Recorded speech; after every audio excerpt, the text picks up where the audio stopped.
Thanks, everyone. Good morning. This morning, I'm here to talk about building evolutionary architectures, which is the name of the book that I'm working on right now with a few of my colleagues, Rebecca Parsons, who's the ThoughtWorks CTO, and the three of us have been talking about this subject in various aspects for a few years.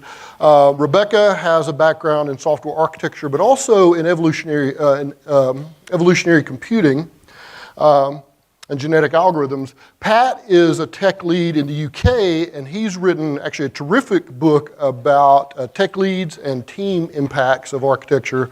And I've been talking about this subject as well. And about a year ago, a little over a year ago, we got together and decided to write a book about this subject.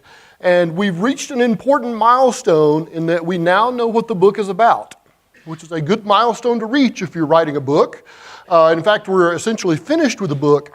And that's what my talk is going to be about this morning. And in fact, this is the first time we've talked about this IP anywhere in India, so you're getting a sneak peek of a book that's going to be out in June about building evolutionary architectures. But that immediately begs the question, what do we mean when we talk about software architecture? And this is a surprisingly tricky subject. I have a relationship with the publisher O'Reilly. I'm sort of their subject matter expert on all things architecture related.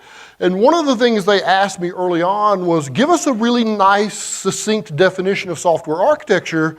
And I said, no, because you can't. It touches too many things. There's no single definition what we mean by software architecture. And in fact, I put together this mind map, which you can't see all the details on it, which is sort of the point. Software architecture is a really broad field with a lot of different things that you have to worry about.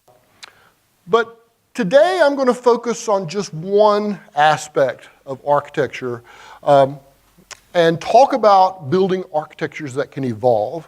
So I'm going to talk today about technical architecture, which are things like frameworks and libraries and dependencies and things like microservices.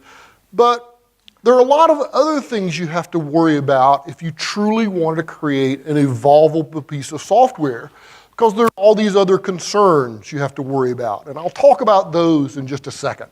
But let me talk about the technical architecture stuff first. And in fact,